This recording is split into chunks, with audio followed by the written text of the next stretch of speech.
زمانے میں جو چرچا فقہ و دین مصطفیٰ کا ہے، جو سچ پوچھو جو سچ پوچھو جو سچ پوچھو امام جعفر صادق کا تحفہ ہے۔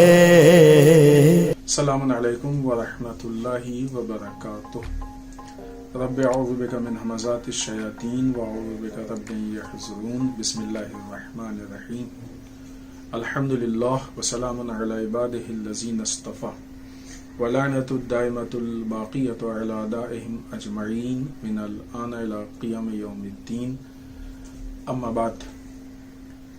صادق آل محمد امام جعفر صادق علیہ السلام کی سیرت میں جو بہت اہم پوائنٹ اور نقطہ ہے وہ یہ کہ آپ نے تعلیم اور لوگوں کو پڑھانے کے پہ کافی زور دیا۔ اس سے پہلے اس سلسلے میں گفتگو ہو چکی ہے، لیکن اس کا جو دوسرا پہلو نکلتا ہے کہ اگر انسان کے پاس علم نہ ہو تو پھر وہ کون سی مشکل کو فیس کرے گا اور کن مشکلات کا وہ شکار ہو سکتا ہے۔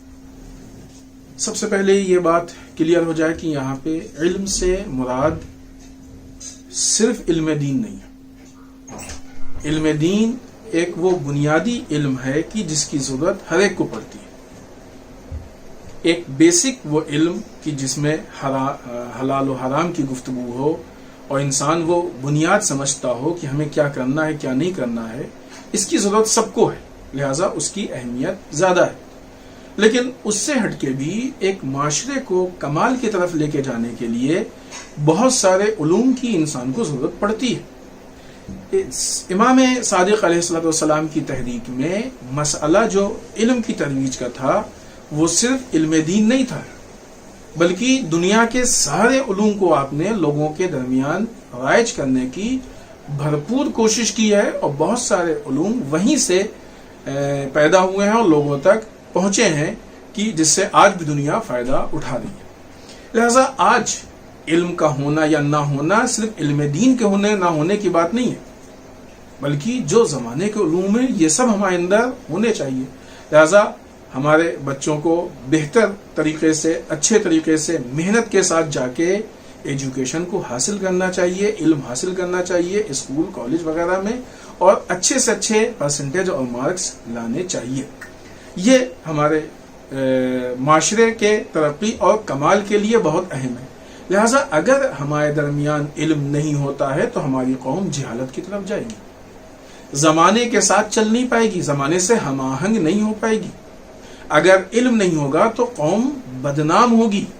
مثلا بالفرض خدا نخواستہ اگر قوم میں ایک اچھی خاصی تعداد ایسی ہو جائے کہ جو اہل علم نہ ہو تو پوری قوم جہالت سے منسوب ہو جائے گی، ولو یہ کہ اس میں کچھ پڑھے لکھے بھی ہوں، اور وہ پھر جہالت سے بدنامی ان کو اٹھانی پڑے گی۔ علم اگر انسان کے پاس نہیں ہوتا ہے تو انسان کے اندر بصیرت نہیں پیدا ہوتی ہے، انسان کے اندر معرفت نہیں پیدا ہوتی ہے، انسان معرفت نہیں حاصل کر سکتا ہے، انسان بصیرت نہیں پیدا کر سکتا ہے۔ علم نہیں ہوتا ہے تو انسان غفلت کا شکار ہو جاتا ہے، اور سب سے بڑی چیز جو بڑا راستہ جو غفلت کا ہے وہ جہالت ہے۔ بے بصیرتی کا سب سے بڑا جو ریزن ہے، جو سب سے بڑی علت اور بنیاد ہے وہ ہے جہالت۔ آپ دیکھیں کہ جاہل زیادہ بے بصیرت ہوتے ہیں، جاہل زیادہ غافل ہوتے ہیں۔ لہذا جیسا کہ اس سے پہلے بھی اس بات پہ اشارہ ہوا کہ آج وہ استعماری اور استکباری طاقتیں کہ جو ہماری قوموں کو توڑنا چاہ رہی ہیں، انہوں نے ہماری قوم سے جاہلوں کو شکار بنایا اور ان کو اپنا اسلحہ بنا رہی۔ مجال نہیں تھی کہ وہ دین کے معاملے میں ہماری قوم کو ٹس سے مس کرتی، لیکن جاہلوں کے جذبات کو استعمال کر کے آج ہمارے درمیان اختلاف بھی پیدا کر رہے ہیں، وہ لوگ فساد بھی پیدا کر رہے ہیں، اور قوم میں بڑی بڑی پرابلمس اور مشکلات پیدا ہو رہی ہیں۔ اور یہ کس بنیاد پہ؟ جہالت کی بنیاد پہ ہے، علم نہ ہونے کی بنیاد پہ ہے۔ جب علم نہیں ہے تو ان کے اندر بصیرت نہیں ہے، علم نہیں ہے تو وہ غافل ہیں، علم نہیں ہے تو ان کی معرفت نہیں ہے، لہذا کوئی بھی ان کو اپنا شکار بنا سکتا ہے. اگر علم نہیں ہے تو انسان کی فکر میں انحراف پیدا ہو جاتا ہے، کیونکہ فکر بھی علم کی بنیاد پہ آتی ہے. غلط فکر پیدا ہو جاتی ہے. جب غلط فکر پیدا ہو جاتی ہے تو بعض اوقات غلط فکر کے ساتھ اگر صحیح کام بھی ہوتا ہے تو غلط نتیجہ دیتا ہے. اور جب انسان کے پاس علم نہیں ہوتا ہے تو بغیر علم کے صحیح کام بھی انسان کو نہ یہ کہ نتیجے تک نہیں پہنچاتا ہے بلکہ انسان کو نقصان پہنچاتا ہے، انسان اس سے گھاٹا اٹھاتا ہے. آئیے صادق آل محمد امام جعفر صادق علیہ السلام کی ایک روایت ہم آپ کی خدمت میں پیش کریں. امام فرماتے ہیں کہ جو شخص بھی بغیر علم اور بصیرت کے کوئی عمل کرتا ہے تو اس کی مثال ایسے ہی ہے کہ جیسے وہ گمراہ ہو گیا ہو، اپنے راستے کو بھول گیا ہو، غلط راستے پہ چل رہا ہو. نتیجہ کیا ہوتا ہے؟ انسان اگر غلط راستے پہ جا رہا ہے تو جتنی تیز اسپیڈ کی گاڑی سے جائے گا اتنی ہی زیادہ وہ گمراہی کا شکار ہوتا جائے گا. مثلا ایک انسان بالفرض سائیکل سے چل رہا ہے، اب ظاہر سی بات ہے کہ سائیکل کی اسپیڈ مثلا 5-7 کلومیٹر 8 کلومیٹر گھنٹے کی ہے. اب اگر وہ 1 گھنٹہ اگر غلط راستے پہ چلا تو کتنا جائے گا؟ 7-8 کلومیٹر غلط جگہوں پہ جائے گا. ایک آدمی بائک سے چل رہا ہے کہ نارملی انسان جو ہے وہ 40-50 کلومیٹر اور 60 کلومیٹر کی اسپیڈ میں چلتا ہے. بائک والا اگر 1 گھنٹے غلط راستے پہ گیا تو 60 کلومیٹر آگے اپنے مقصد سے بہک جائے گا، اپنے صحیح راستے سے دور ہوتا جائے گا. 60 کلومیٹر. گاڑی والا اور زیادہ دور ہوگا. فلائٹ سے چلنے والا اگر غلط فلائٹ میں بیٹھ گیا 1 گھنٹے تو 1000 کلومیٹر اپنے مقصد سے دور ہو سکتا ہے.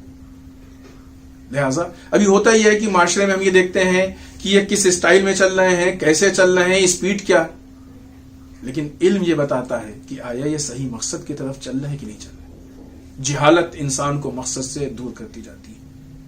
پھر اس وقت کمال یہ نہیں ہوتا ہے کہ ہم کیا کر رہے ہیں کیا نہیں کر رہے ہیں، اس وقت کمال یہ ہوتا ہے کہ ہم صحیح چل رہے ہیں کہ نہیں چل رہے ہیں. رسول اللہ صلی اللہ علیہ وآلہ وسلم کا بھی ایک جملہ جو عین اسی مفہوم کے مطابق ہے کہ آپ فرماتے ہیں کہ اگر کوئی انسان بغیر علم کے کسی کام کو کرتا ہے تو اس میں اصلاح سے زیادہ تخریب ہے. اصلاح سے زیادہ.